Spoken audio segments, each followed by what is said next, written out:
আচ্ছা ঠিক আছে, তো আজকে আমি তোমাদের জন্য যে টপিকটা নিয়ে এসেছি তোমরা থাম্বনেল দেখে বুঝে গেছো।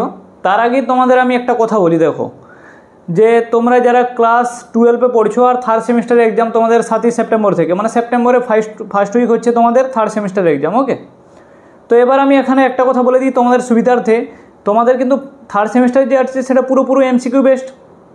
এবার ওই এমসিকিউ তোমরা কিভাবে প্র্যাকটিস করবে, তোমাদের তো বিভিন্ন ধরনের বই বেরিয়েছে, আমাদের ছায়া আছে, সাঁতরা আছে, রায়মার্টিন তো এরকম 60-60গুলো বের করেছে, যাতে 4000-5000টা এমসিকিউ আছে।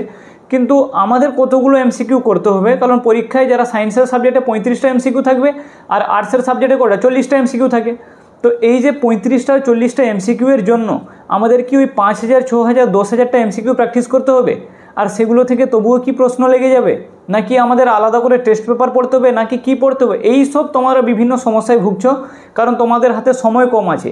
প্রথম তোমাদের মনে হচ্ছিল যে হ্যাঁ উচ্চ মাধ্যমিক দুবার হবে, খুব ভালো হবে, একবার শুধু এমসিকিউ দিতে যাব, আন্দাজে মারবো, আর একবার একটু পড়ে যাব। কিন্তু যত পাশে পরীক্ষা আসছে তোমাদের মাথায় তত প্রেসার বাড়ছে, আর এটা স্বাভাবিক, কারণ এমসিকিউ হচ্ছে এন্ট্রান্সের একটা প্যাটার্ন, আর এমসিকিউটা অনেক টাফ হয়। ওকে, তো তোমাদের সুবিধার্থে দেখো প্রতি বছরের নয় এবছরেও কী করে বায়োচাম্প কী করেছে যে এমসিকিউ বেসড সাজেশন নিয়ে এসছে। ওকে, তো তোমাদের কিন্তু 1-1.5 মাস আগে থেকেই সাজেশনগুলো অলরেডি আপলোডেড আছে, কিন্তু অনেকের কাছে ভিডিও পৌঁছায়নি। যাদের কাছে ভিডিও পৌঁছেছে তাদের খুব ভালো, আর যারা উপকৃত হয়েছে তারাও খুব ভালো, আর যাদের কাছে ভিডিও গেছে অথচ ওরা ইগনোর করেছে তাদেরও ধন্যবাদ। কিন্তু তোমাদের সুবিধার্থে জাস্ট আমি এতটুকু কথা বলবো, যারা সায়েন্সের পড়ছে ওদের কথা প্রথমে একটু বলে দিই, তারপরে যারা আর্টসে পড়ছে ওদের বলবো। তো সায়েন্সে যারা পড়ছে তাদের মাথায় সবথেকে বেশি প্রেসার থাকবে ফিজিক্স আর কেমিস্ট্রি। ওকে, কিন্তু বায়োলজির সিলেবাসটা বড় আছে। তো এবার ফিজিক্স আর কেমিস্ট্রি আমরা কিভাবে পড়বো, কিভাবে এমসিকিউ সলভ করব, কিভাবে প্র্যাকটিস করব, যে আমরা কি ছায়া সাঁতরার সব এমসিকিউগুলো উদাহরণ থেকে করে যাব, নাকি আমরা কনসেপ্ট ক্লিয়ার করব, আমাদের হাতে সময় কম আছে আমরা কি করব?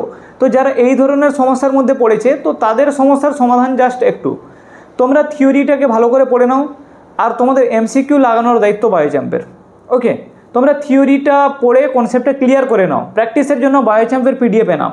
এবার আমি তোমাদের ডেসক্রিপশানে লিঙ্ক দিয়ে দিব। প্রথম ফিজিক্সের কথা বলছি, যারা উচ্চ মাধ্যমিক 2025 সেমিস্টার 3-এ ফিজিক্স নিয়ে অনেক চিন্তিত আছো, তারা ডেসক্রিপশানে যাবে, ফিজিক্সের ভিডিও লিঙ্ক আছে, তোমরা ওখানে দেখবে প্রতিটা অধ্যায়ের, প্রতিটা ইউনিটে, প্রতিটা টপিককে কী করেছি প্রশ্ন ওখানে রেডি করে দেওয়া হয়েছে। কী বললাম বুঝতে পেরেছ? বায়োচাম্পের তরফ থেকে তোমাদের প্রতিটা চ্যাপ্টারের, প্রতিটা অধ্যায়ের, প্রতিটা টপিক কি, ওকে, প্রতিটা টপিক থেকে প্রশ্ন তুলে ধরা হয়েছে, যে এর থেকে বাইরে আর প্রশ্ন হওয়া কিন্তু টাফ হয়ে যাবে। ব্যাপারটা হচ্ছে নিউমেরিক্যাল। এবার স্যার ফিজিক্স কি 100/100 লাগানো যাবে, মানে 35-35টা লাগাতে পারবেন? এরকম নয়, যে থিওরিটিক্যাল পার্টগুলো তো অবশ্যই কমন পেয়ে যাবে, কারণ সিলেবাসের বাইরে থেকে কোনো প্রশ্ন হবে না। কিন্তু যেগুলো নিউমেরিক্যাল প্রশ্ন আছে ওগুলোতে মান আলাদা থাকবে। আবার মান আমি এখানে 5 দিয়েছি, ওখানে 7 দিল, তাহলে ওটা কি কোনো ডিফারেন্স থাকবে? তো তোমাদের মেন উদ্দেশ্য হচ্ছে তোমরা প্র্যাকটিস করে যাও, থিওরি পুরোপুরি কমন পেয়ে যাবে, নিউমেরিক্যালগুলো এগুলো করলেই এনাফ, কারণ এগুলোর বাইরে থেকে আর থাকবে না, যদিও থাকে তাহলে এই টাইপের আলাদা ম্যাথ থাকবে। ওকে, তো এটা হচ্ছে তোমাদের ফিজিক্সের।